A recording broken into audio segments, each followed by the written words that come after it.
Welcome to Diversity Conversations, where we engage in thought-provoking dialogue to identify leadership solutions to today's most challenging conflicts. Stream live each week, Saturday 9:30 a.m. to 11 a.m. Hosted by Diversity, Equity, and Inclusion Strategist and CEOs Eric Ellis and Tommy Lewis. Join us and add your voice to this engaging diversity conversation. Good morning, Greater Cincinnati, Northern Kentucky, the United States, and the world. My name is Eric Ellis. I'm the president and CEO of Integrity Development Corporation, and I'm joined this morning by my good friend and brother, Tommy Lewis, president and CEO of Make It Plain Consulting. Good morning, Eric. Good morning, Tommy. What's up, man? What's up? What's up? Nothing much. Another crisp Saturday morning, but it's good to be here. It's good to be here. It is good to be here, man. And as we want to start, first of all, we want to thank our community for being with us today. We've gotten a lot of feedback about the show last week. Tommy and I were away golfing, and but we had pre-recorded a show with some men that wanted to talk about supporting women in general in leadership, and specifically wanted to put our hat in the ring of Black men that do support Kamala Harris. And, we are okay with people that support anybody. But we wanted, because there was so much being said in the media about Black men not supporting Kamala Harris, that we thought we'd share that we were supporters. And I've sent it, probably to several women who some of them sent it to 15 to 20 of their friends. And I was really just taken back by the positive response, Tommy, that we got from that. I had several clients that even said, man, Eric, where was my invitation, man? Here's what I would have said. So we really appreciated your involvement, community, and looking forward to our discussion today. I went to Waffle House on the Sunday morning, and a gentleman walked up behind me and grabbed me by the shoulders and said, hey, T. Lou. And I, not many people call me that, and I turned to the left and I didn't see him, and turned to the right, I didn't see him. Right. He was hiding right behind me. So I whipped around and said, Right. Hey, and there's someone I've known for 30 years, give or take. And he said, man, listen to the show. I said, man, we need to have you on the show. I said, yeah, we'll do that. But he says, I support Kamala, but I don't believe in everything that she says. Absolutely. And so I said, I get that. Yeah. Right. I mean, in our own families, in the community, we don't agree with what everything our family member says, of course. Right. But to have the integrity to say either I support or I don't. Yeah. And if I do, this is, in my opinion, the logical why. Logical why. Make it make sense to others. Don't just make it make sense to me. Right. In other words, I like Kamala because she's like me. That doesn't make sense to someone else. Right. Or I like Trump in this case because he's like me. Okay, he's not like me. Help me understand why you like him because he's like you. Just unpack it a little bit. I'm okay with that conversation. I'm okay with the folks agreeing or not agreeing, but I do know, Eric, your idea to bring these brothers together to share why they support women, why they support Black women, and why they might support Kamala Harris was a great idea. And Tommy, it really hit me in a surprisingly emotional way. I didn't expect that much emotion to overcome me, but as I thought about representation, and as I thought about my wife and my daughter, as I thought about this country, as I reflected on when Barack Obama was elected president, how emotional that was for me, because you don't realize the pressure that you're under on a daily basis. One of the things that Tommy and I are masters at in many ways is, to some extent, being oblivious to the cost of our race. Yeah. We don't really spend much time thinking about that. Right. We teach on it. We help other people deal with it. Yeah. but we really don't see ourselves as victims, and we don't sit around and think about the cost of it. But it is what is sort of the undercurrent in your life. It's that narrative. It's the pressure that you're faced with on a daily basis. My daughter just had a couple friends commit suicide. And I think that, Tommy, there are a lot of people in this generation that are beginning to experience that. And I would say beyond race, the entire society is under increasingly higher levels of stress based upon coming out of a pandemic that we just all thought we could lose our lives. We're under a lot of pressure, man. And we got to find ways to rescue ourselves from some of those pressures. I believe that our faith cannot be just something that we politically say, that theoretically exists. I think that we have to embrace it through meditation, through prayer, through daily reflection on the goodness of God and a belief that God has supreme overarching control over this thing that we call life. Yeah, I absolutely agree with you, Eric. And it is unfortunate that our community, our next generation of leaders, ourselves, are having to really navigate unprecedented stress, right? That psychological stress. We are indeed working through trauma and traumatizing events time and time and time again. And so my prayers continue to go out to you, your family, me, my family, in our world, as we share in the intro, that we all need one another. We all needed one another. I do want to go back very quickly, Eric, to just unpack just for a moment the dynamic of our conversation last week. Wow. So if we rewind the tape, as you say, there's two, maybe three things that came to my mind quickly. One is that we had a discussion amongst men, and there was not always agreement. Right. There was literally civil disagreement. Right. So if you go back and watch it again, you'll see some of the guys leaning back, some folks leaning forward, listening. We're just having a conversation, not necessarily arguing. Right. But different views were being shared. Right. Right. And so there are other things, but that's one thing. I was like, that's powerful. This is a diverse conversation. Right. Not filled with hate. Right. Not filled with gotcha. Right. Right. Not filled with I'm going to poke your emotional hot triggers. Right. No, it's just I think differently. Here's a different way, or I don't agree with that. Right. Right. And what was phenomenal about that, because I think I was the recipient of one of those, I don't agree with that. And then they pivoted in a different direction. But it was so smooth and they were so thoughtful and sharp that I found myself compelled by their quote unquote disagreement. It was a thoughtful, intelligent disagreement with a point that I made, but not with the spirit of who I am. Yep. And so when I heard, I said, hey, I can see that too. Yeah. You know, that was what, so when I spoke of one portion of my belief, not the fullness of my belief. Yes. And so when you take exception to that portion, then I say, hey, I agree with that too. Yep. Yep. It's phenomenal to be in a discussion like you and I, or any other discussion where it's an exchange of tools. Right. Right. So we want these tools in our toolkit, Eric. Right. So I don't agree with something, or I have my point of view, right, my background, and I share it with you. You take my tool, put it into your toolkit, right, and then give me something. Right. Right. Say, hey, that was good, right, man. Not hit me with the same thing, but then I got it.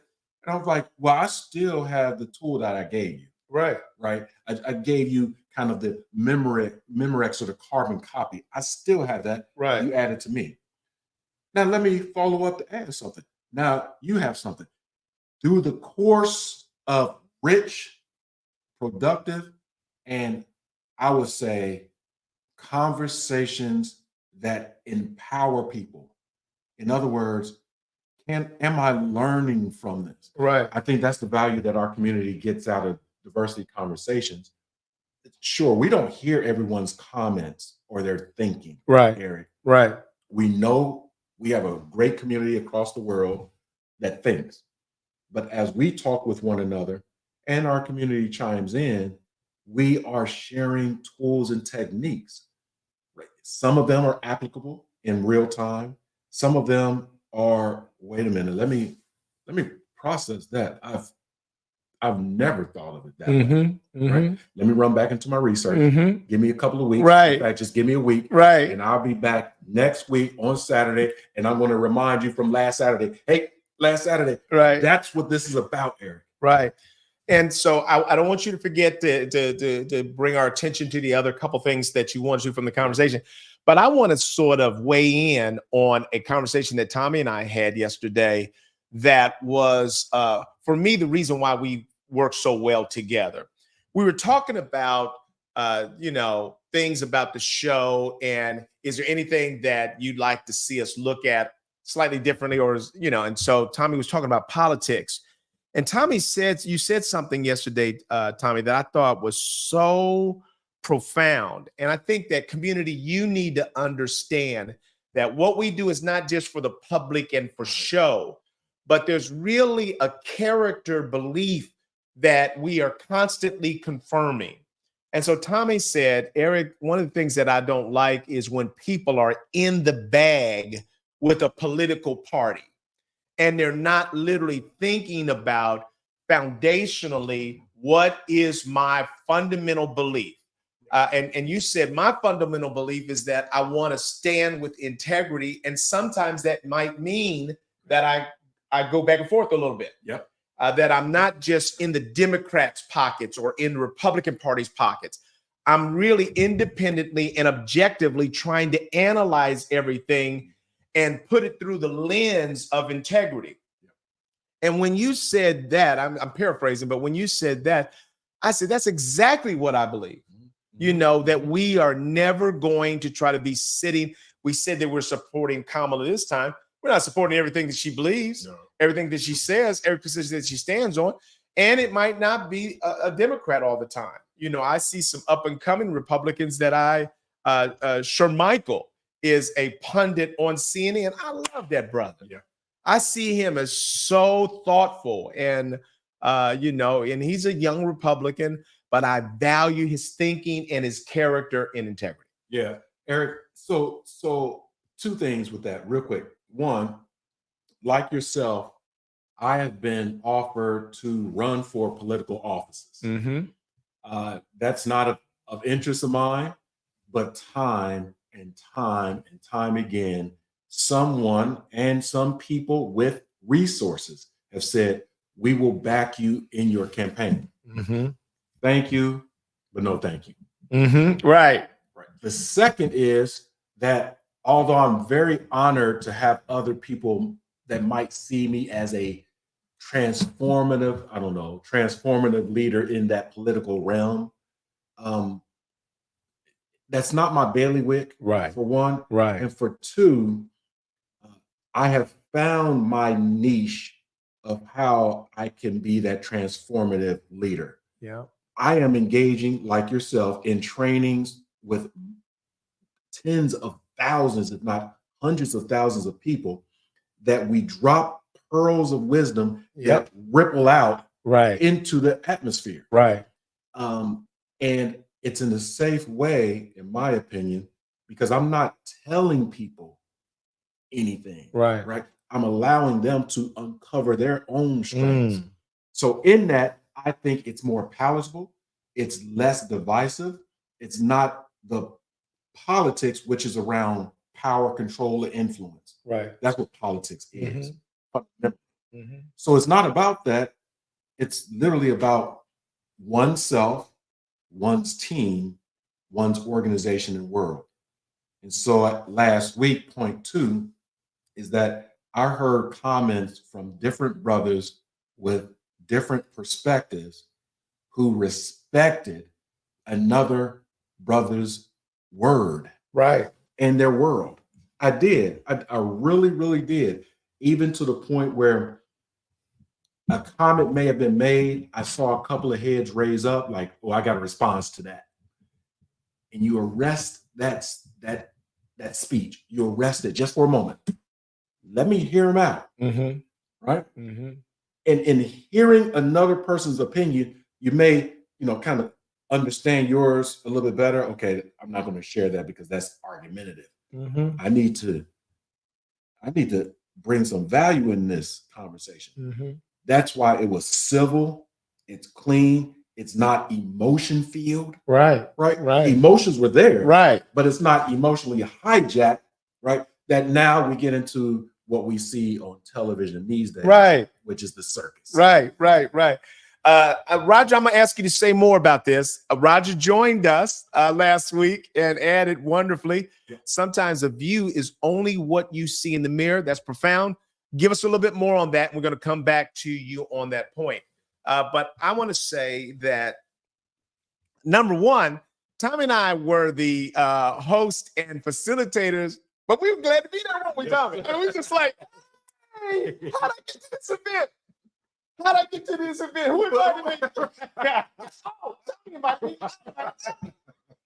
So we had a ball being at this event.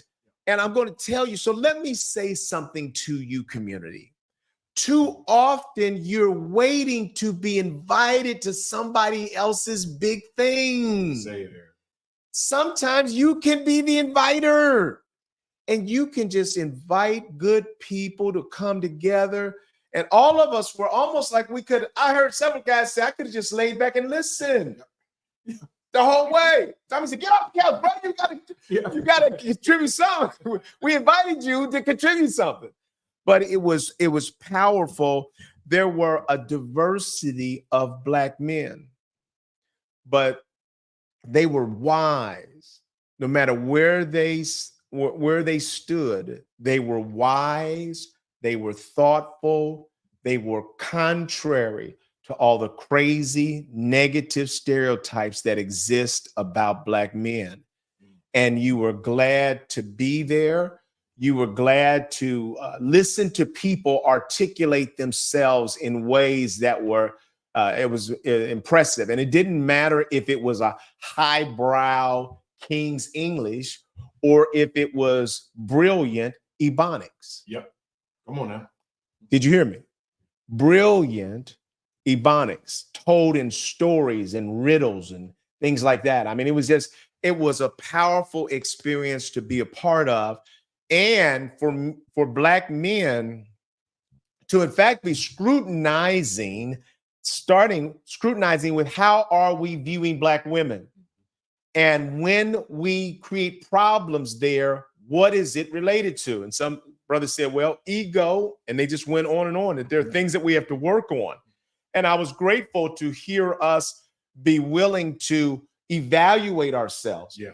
But then, somebody went overboard and said that, Black men are responsible for all the problems, and they were talking to a group of Black men that are responsible and getting it done. And somebody said, hold up, I'm not sure if that's the crowd. That's not this crowd, But it was a powerful experience to be a part of. And here's what I'd say to you, community. God showed me years ago that Tommy and I doing this, that in many ways it's a legacy.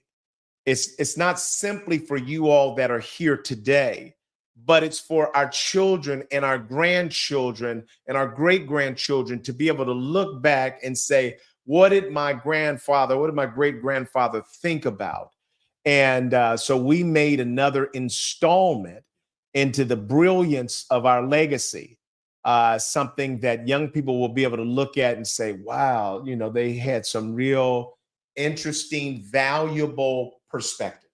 That's what I'm excited about the most, Eric. We have folks like Roger Miller and other folks in our community that show up. And it's not the Roger showing up for us. It may be, but I'm not going to accept that. Right. What I do accept is that if Roger is showing up for this small conversation, he's having other deeper conversations within the communities of his choice. Right. Right. and not just Roger, but everyone else. So again, I'm showing up on Saturday morning, and then I'm going into my weekend with some energy, some information, some tools that if I have a conversation at the grocery store, at the ball field, in my home while I'm watching football, right, baseball, etc., I'm able or more able to have a conversation around commonalities and differences. And we can still live together, work together, play together.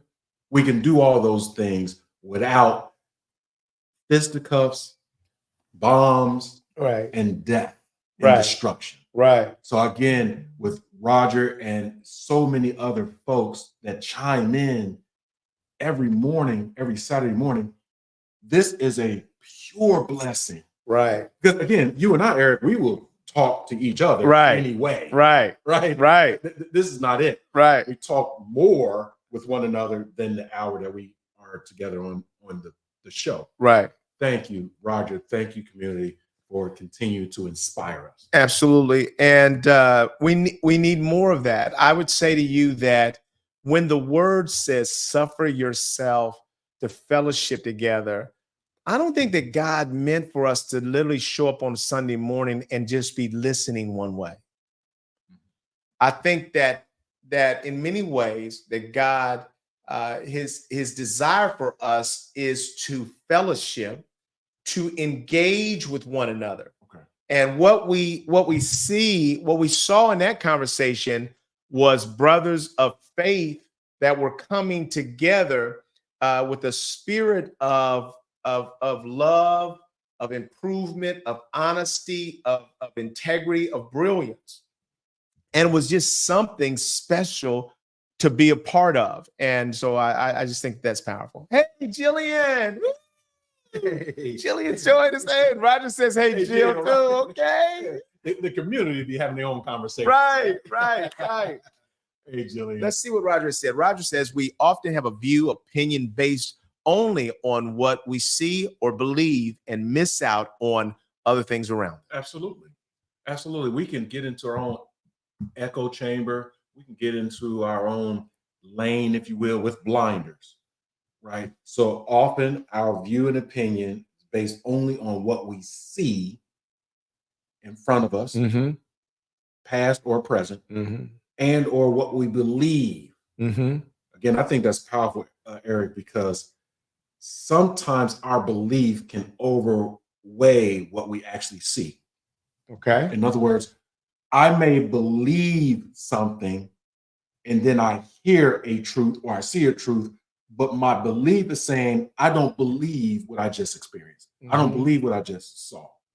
So if we are not careful to give ourselves grace, give ourselves kind of flexibility to expand and learn, we will be captives of our own belief.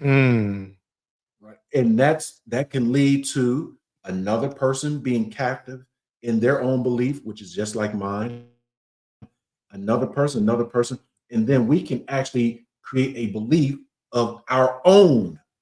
Just let's take a look. Not going to get into details around how does an occult start? What is the occult mindset? Right. There's a particular belief. Right. We can see a lie, a half-truth, experience misinformation, but our belief is saying, I don't care. I'm going to move forward anyway. Right. It happens on both and all sides. So I was doing a training session this week with a company, and a participant was just honest enough, Tommy, to say, almost like this is a waste of time. Yeah. Your teachings are a waste of time because things aren't going to change. I believe that there are people, as a manager, there are people that just don't like me, and there's nothing I can do about that. I said, okay. I said, so if that's your belief, then what does that leave you with? Losses. I'm just going to continuously sustain losses, and there's nothing I can do about it. Ooh. And I said, is that really where you want to be? In a place of hopelessness that says, this is the score, get over it. It's not going to get any better. And I said, what I'm trying to do is to rob you of that belief. I'm literally trying to take that away from you. Yeah. Because I want to give to you hope that there's a potential for a better tomorrow. Yeah. But you can't experience that potential if your belief says that this is just how it's going to be. I said, what I'm trying to do is help you to name the issues that exist for you and then flip those. What is the positive opposite of that? Mm-hmm. And then how do we reframe? What do we get from reframing? What do we get out of flipping that? And so he started taking a look at it. But I tell you, that's what's unfortunate. And I think that's what leads to anxiety, stress, and depression, Tommy, is when we get to a place where we don't believe that there's anything that I can do about it. Yeah, Eric, stress. And I know we're going to get to that. We're talking about stress and some of these traumatic events.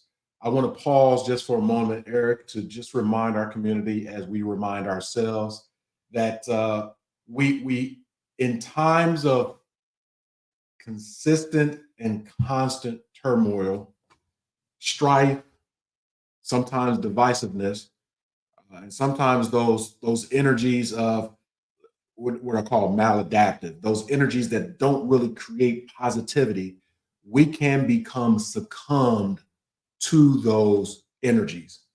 And so we have to be intentional as people, as a community, to find a safe space to purge, a safe space to sound off. And I am one to say, and not judging anyone, I'm one to say, to purge or to relieve yourself of the burdens of stress, not to lead into kind of things that will hurt your body, that will hurt your spirit, that can break your spirit rather than hurt you. So sometimes folks slip into certain addictions because of the weight of the moment or the weight of the times. And later on, it may be, 5 years, 10 years, and maybe 40 or 50 years. The body reminds us of the decisions that we made then to relieve stress for that moment then. Right. So we have to be very cognizant. I find you, my brother, as that release, right? Where I don't always put my thoughts together in a nice, palatable King's English form, but the opportunity just to get it out. Right. Ooh, because it was right. packed up. I was bragging to Jillian yesterday about you. And I was just saying that Tommy Lewis is a person that is wonderfully transparent around things that he gets nervous about or scared about. And I said, I didn't learn how to do that as I was growing up. But when I hear it from him, then it allows me to do it as well. And we need that. And so we have to ensure that we have people around us that are giving us life. Now, here's what Roger has said here that I think is so profound. Roger said horses run with blinders to keep them from slowing down to run with the pack instead of forging ahead of the field. And so I would say to you that, especially at these times right now, you have to put blinders on to make sure that you aren't getting drugged down by the negativity of the crowd around you. You've got to allow God to make you all that you're to be. And I think that there's a lot of discouragement, a lot of depression, a lot of stress and anxiety that we pick up from listening to our peers. Right now, this generation is a very judgmental generation. They have grown up with social media and likes and people judging you by, is your life worthy enough for my respect? What are you doing? And do I deem that significant enough for my respect. And usually, no, you're not coming up to the level of what we're saying we're supposed to be, which is crazy. If I can, just for a moment, Eric, I want to just double down on our conversation from last week in supporting women, Black women, Kamala. And just for 30 seconds, 45 seconds to share a couple of words with Jillian, your daughter, who is then my daughter or my niece. That's right. That's right. I would like to say this, that Jillian, that I don't know your story. I can only imagine your story because I have, and your father, Eric, has the same story. And that story is that when you are full of integrity, you have the best intentions, you have the insight, wisdom, knowledge, and attractiveness to attract people or to be attracted to opportunities, there's always the hater. And I don't want to dismiss the hater as just that proverbial thing. Right. It is a principality. It's literally the enemy trying to put a wedge between you and your reality and you and what God has already ordained for you. That's good, Tommy. However, in that, the challenge that you're going through, that we're going through, is part of the plan. It's part of our chapter.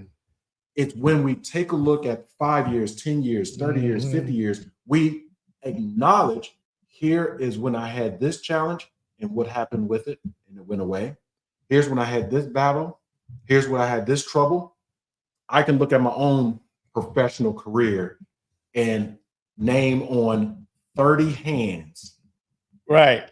Not one hand, 30 hands, the times that I've been tricked, bamboozled, run amok, done flat out wrong. Right. I did everything you told me to do in this job. Right. Went through the performance. Right. I did it. And you mean you moved me out of my office into a cubicle that is a storage area? Right. Eric, I remember it. Right. I remember being global chief diversity officer, being moved into a little 6x6 cubicle, so much so that I had some 7 to 8 bankers boxes, hear me, Eric, that were in my previous office that were moved into the cubicle. And I was so disobedient that I decided to stack the 7 to 8 bankers boxes in the walkway into my cubicle. So literally you had to get skinny to come into my space. If you weren't as skinny as I was, you had to speak to me from the outside. I was looking at people who wanted to meet with me through some slither of wooden boxes, right? Talking about, may I help you? This is what y'all gave me. This is what you gave me. This is what you're gonna get. I was disobedient. Go ahead. Hey, Tommy, what you said? Say what you gotta say. With the password. I had other directors walk by. Tommy, you okay? And I would. Right. Yes, I'm okay. Right. And my spirit was saying, one little boy, why are you just being a brat? That was one voice. Right. My other voice was saying, well, if you keep this up, you're playing the hand that you're dealt. Who's going to notice and pay attention? Who's going to stand up in the room and speak out in the room when you're not there? I was wondering that. Right. Everyone sees that I've been put into this situation. Yep. Right. Yep. And everybody sees that I respect other people, but I'm being disrespected. Who amongst you will have the courage and integrity to speak on my behalf because you know that I have constantly spoken on your behalf? I kept playing out that social experiment. And now I find myself years later sharing more than 30 and 45 seconds to Jillian that your day of sitting back and recanting those times is coming. Tommy, this is profound. And I want to slow down the picture frame. This is what we do. So, first of all, you said that challenges come, they're brought upon us oftentimes by the enemy. I would add that they then build resilience. So we don't become resilient without the challenge. Number two, you said that people are watching us. So when we get into a cubicle, move from the office, don't miss that, office to cubicle with boxes, banker's boxes. And he just built up to the ceiling. And now you got to access me through a sliver. Here's what I would say to you, Jillian, and to others, that people are watching you. And they're determining whether they can make it or not based upon what they see you do. And so they are wondering if you're going to navigate this successfully or if you're going to sort of fail, fall down, not be able to get back up. If you can't get up, then there's no way I'm going to get up. But when they see you navigate these storms with joy and with anticipation that God has something greater for you, then then that's a multiplier effect because you are an influencer. That's in you all's language. You are an influencer. And so what you do in the storm will influence others. Now, I can tell you that the Bible talks about our trials giving us a testimony. And I'll never forget when your mother and we were at Courts of Praise and money was low. Nobody knew that.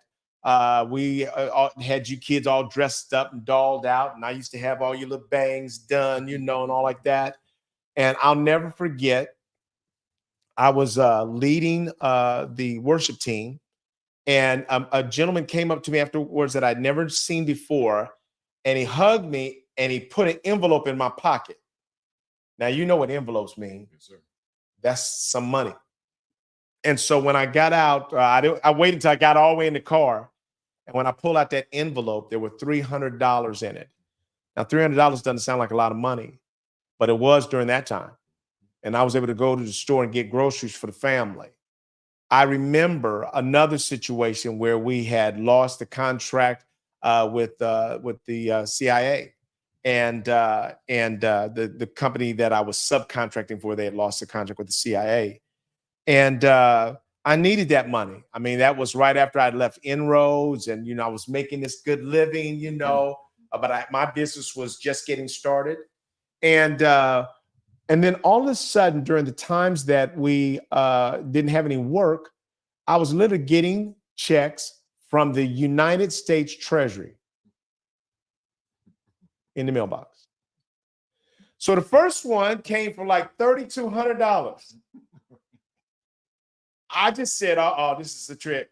So I called the U.S. Treasury and said, I got this check and I'm just calling to see if it's right. The person, your name is Eric Ellis? Yes. Okay, let me look. In Westchester, Ohio? Yes. Yeah, that's your check. I didn't ask no more questions. Yeah, that's it. I did my part. I called. Yeah. Pay the mortgage. And so I got the check. And then I got 3 more checks like it. I never have ever done anything with the United States Treasury.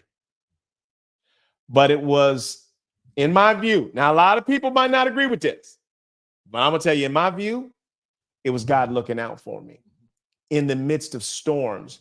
And it has become my testimony, and it has become my confidence that God is real, because I can look back on situations when I was in desperate need and there was no physical, natural, human way out of something, Tommy.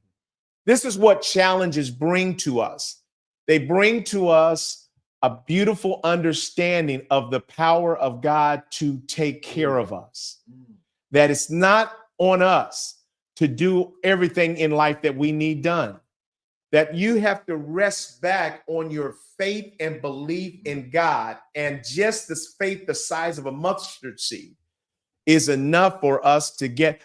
And I told you this yesterday, Jillian, that the strongest thing that I have going for me is my faith in God, not my perfect living towards God, but my faith in God that allows me to even benefit from his grace when I haven't done everything that I need to. It's our testimonies. Our testimonies. Our testimonies are not only as we work through those stressful, challenging times, it's also the testimony of when we're doing well, and we're doing well with opportunities that are unexplainable. It's not always just our work.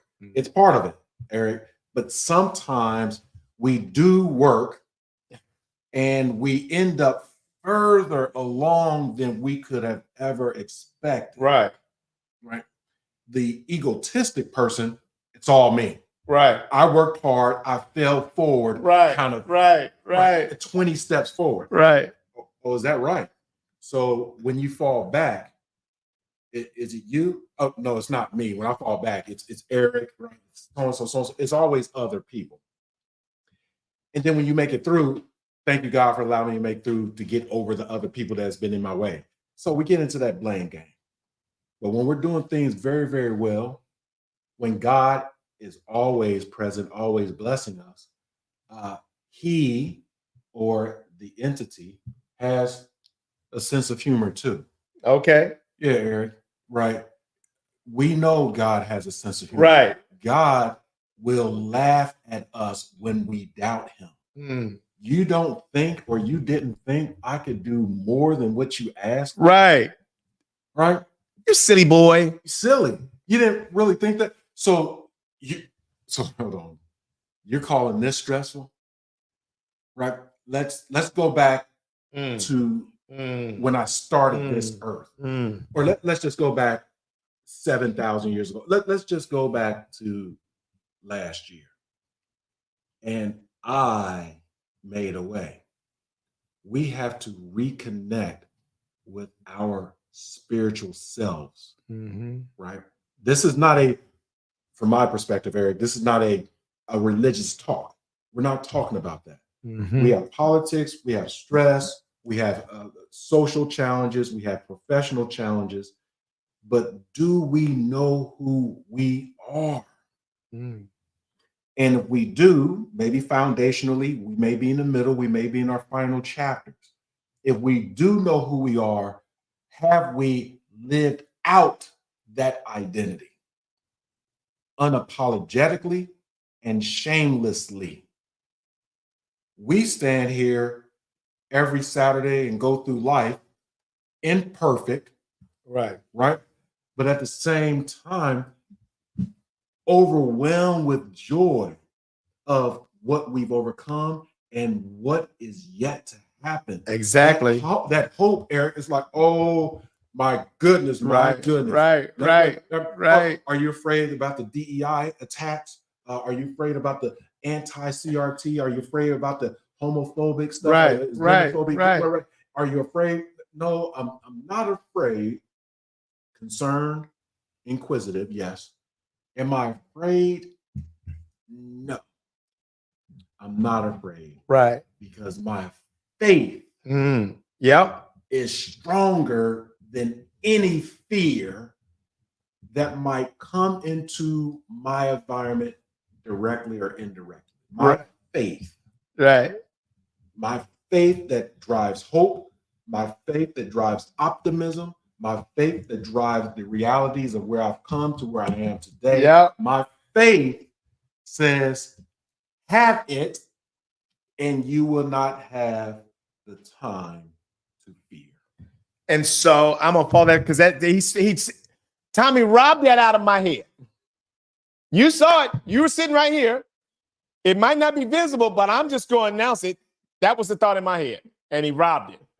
He plagiarized it right out of my head. And I know AI is going to be able to go ahead and prove that out, that he stole my thoughts. He stole them because they were good thoughts, but they came out of his mouth. Now I'm only following him. The good juices have already been sprinkled. Now all I can do is replay it. But people like to watch the replay. Yeah, they do. That's when they went to the refrigerator, got a sandwich, missed it, so they need the replays. But what I'm going to say is build slightly. I'm saying it's a build, but once you hear it, you'll know it's not. It's not a build. It's literally repeating. But what I thought about, Tommy, was that the fear that I have is the fear that exists only outside of my faith. That when I'm in faith, then I have no fear. You were talking about DEI tax and all those things.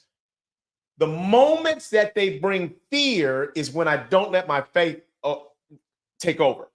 When I think about in the flesh, oh my goodness, because in the flesh, Full of fear. Come on, E. Yep. but when I get outside my flesh, I say, well, that ain't nothing. God, we've been pivoting forever. Yep. Every contract I ever got was from God. I mean, I took credit for it. Come on, E. Come on. It had nothing to do with me. So why I'm going to act like this got something to do with me now? Now all of a sudden, oh my goodness, we're in trouble. We're in trouble. Well, that's fear that's outside of your faith. But once you allow your faith in God to take over, you realize that you have an assignment. Nothing can interfere with the assignment that God has given me. And all I do is everywhere I go, I try to live out the assignment. That's all I'm doing. Is trying to live out the assignment. And what I find is that as I live out the assignment, it can become a blessing to others and a blessing to me. And the fact that we want to run a whole lot further and faster is sometimes us trying to move too fast past the work that God has us doing right in the fields that we're laboring in. Mm. Why are you trying to rush so quickly out of the field that I got you laboring in? Well, I got plans. I got numbers that I'm trying to get, God. And God is saying everything in my own time. And what I have become begrudgingly, I'll say it that way, comfortable with, is trying to move at the speed of faith. Yes, sir. Yes, sir. Eric, I want to ask you a question. Yes, Maybe sir. even challenge you here, right? I love what you just shared about assignment, personal assignment, right? My question is around when your experience, your insight, maybe even God, reveals to you the assignment of someone else that's negatively impacting you. So in other words, when you see someone else and you can acknowledge that what they're doing, not only to you and maybe to other people, it is their assignment, right? And they have their own path, but their assignment is almost diametrically opposed to you. Before you answer that, I've had that situation and I've gone into some shame or guilt to say, God, why me? Or where did this person come from? I didn't ask for them to come into my life to create these problems. I didn't, because I was smooth sailing. I had a couple of rocky roads and turbulence, but this person came into my life and disrupted my life as if it was their assignment. Oh, it was.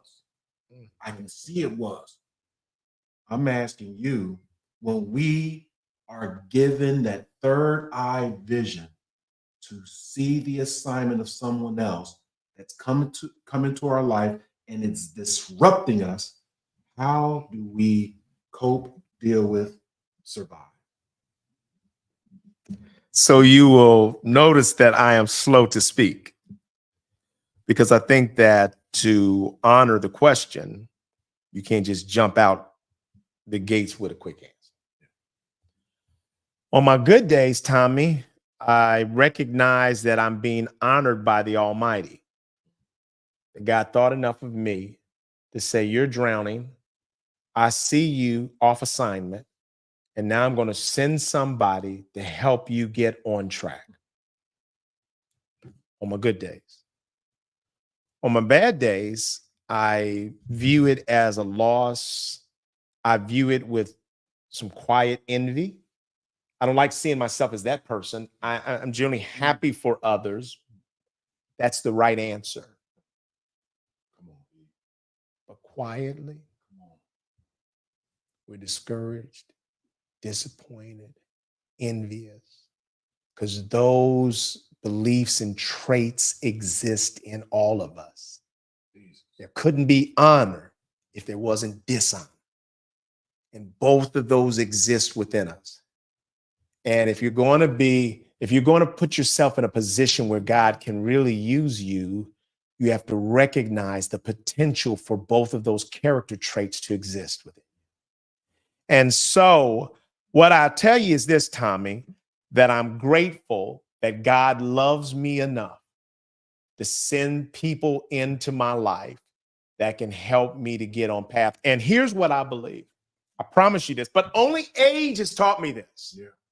It's only been age and the passage of time that has taught me that God is never slow. He's never late. His purpose for our life is never late. It's always on time.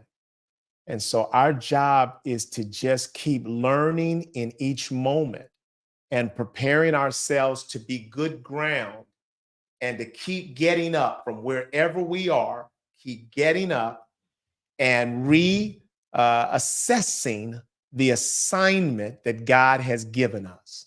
Yes, sir. And that assignment for me, the part that I live out the best is the part that says that I love people. That's what I can do. Yeah. That's what I can do. I love people.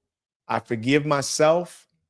I try to follow the compass. See, God has given us all a GPS. I don't need this phone for that. God's put his Holy Spirit in my life. And so it doesn't take my wife, doesn't take my kids, doesn't take Tommy, nobody else. God has his own GPS inside of me through his Holy Spirit. And we know the score, Tommy. Yes, sir. Come on. We know the score. Oh. When delay comes, I'm not questioning why delay has come. Yep. Come on. You know, don't want you to kill yourself, son. Yep. I'm trying not to let you kill yourself. You haven't learned your lesson. Give you too much freedom. See, when you are in need and a little bit of struggle on the struggle bus, you stay a little closer to me. Mm-hmm. Mm-hmm. I'm trying to get you to the place where you can, come on, Eric. where you can handle more. That ain't on me. We work it. We work it. Don't ask me. Don't ask me. Get off your knees praying. What is you doing praying? I'm trying to get a lucky break here. Lucky break. Lucky break. Did you see what happened to Diddy? You watching what's happening to all these folks that just been set free with everything they thought they wanted. Watch. Don't just pass judgment. That's right. Are you watching? That's me. That's me. And I'm working with them. Yep. I ain't left them. Yep. Haven't given up on them. Yep. I don't hate them or despise them. So that's where we are. And I'm grateful about that. I'm grateful that God keeps talking to me. So each day is a wonderful adventure. What I do have every day, because of God's love, he's allowed me to see myself and to love myself and to strive to deliver my best self to each day. And because of my own imperfections, it gives me a lot of grace and love and appreciation for others. So whether it's my own children or whether it's strangers, or whether it's the guy that says something negative on YouTube about our show, I can never allow myself to despise them or to think negatively about them. I've always got to take the love and the grace that God has given to me, and I have to then try to transition that or transfer that to the world around me, because as I do that, then he gives me more. I do that, he gives me more. I do that, he gives me more. Come on. And so that's what we get to do. That's why we having such a ball together, because we both could quit. I mean, we wake up on Saturday mornings like, man, I've been working all week. Right. Ain't gonna make it. I don't know why that feeling has left. It used to be in me all the time. Yep. You know, but that feeling's kind of left. You know, I'm getting up early. Just like, what are you doing? I'm so early. Well, Tommy got the shower. Well, y'all always have a shower. Well, I'm getting there early. Because God is blessing us in this space. Yep. God is blessing us in this space. And that's why up to now, he hasn't allowed us to allow sponsors and others to put him in a box. Come on. Come on. We had an agenda today, didn't we, Tom? We sure did. We had a whole agenda. Yep. Yes, here we was prepared. We were playing. Yeah. Right. And then God says, Tell me, go this direction. Yep. E follow. See, we're so tied together that we trust each other. He said 2 words. I just want to kind of see what God wants to do. Yeah. We are afraid of the presence, the will, and the direction of God. We yet don't want to trust him to fully lead everything that we do. We really want to, and there's nothing wrong with plans. I'm not saying there's anything wrong with plans. But sometimes to get to where you want to go and where God wants you to go, you're going to have to just free fall back into the hands of God. And I just came out of a situation where God put $1 billion business on my plate. And the reason why he put the business opportunity on my plate is because he wanted to show me what he could do and how extensive his power was. And it didn't happen, but it didn't matter. Because God showed me, Tommy says, son, I got this. I can do anything I got. I can do it anytime. Anytime. Right? Anytime. And I need you to know that that ain't that important. Yeah. Because if it was, I'd have done it. Yeah. But I need you to see whose team you're on. So this is the word that I have for you. And I'm going to let Tommy close us out. This is the word that I have for you. It's a word that I haven't even fully embraced. The word is that God's got us. That whatever happens in this election, God's got us. Say it. Whatever happens on your job, God's got you. I don't care what kind of fools or crazy people you run into, God's got you. The only thing that you want to do is stay as close as you can to God, his promises, his will, his purpose for you. Don't waste time judging others. Don't waste time on the people that are obviously wrong, trying to declare that with pride, as though you're saying something because you can see their flaws. Just stay in the grace of God and understand whose we are, who we belong to. And I say that as I'm in fear. I don't like to embrace that. I told you I don't say that word much. But as I think about the election, there's a part of me that is in fear. But a person on my staff said that I'm okay whatever happens because God has this. GGU, God's got you. GGY, God's got you. God's got us. God's got you. That was profound, Eric. I'm inspired. I hope that our community is inspired and continue to inspire others. God once again decided to sit with us and speak to the message that needed to be heard. And I'm not sharing that with ego. No, not at all. With humility. With humility. And surprise and grateful. Because we had a plan. Right, we did. 2 pages. Yeah. We ready. Right. We're ready. We have our pre-start, kind of meeting. Right. Get into it. We have the flow as we always do. Yep. And the community also, Eric, chimed in to affirm that the Spirit is with us all. We may call the universe God, we may call it by other names. It is the often unexplainable and all powerful. It is the absolute unexplainable. Can't really put our finger on it, Right. but it's beyond us. And it is that faith, Eric, that has us kind of living every day. That incredible, insatiable hope, right? Not necessarily, it's not hope that like the lottery. I'm not saying right. It's hope of fulfilling one's destiny to get to our own. This is why I'm alive. Eric Ellis, I am a witness, is actually living out the reason for his existence. I experience it, right? Every now and again, I try to dodge it.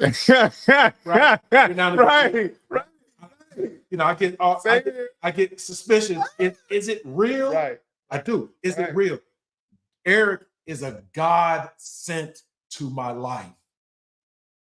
And when I get into my own imposter syndrome and I say, why me? Why am I baby bro? Right?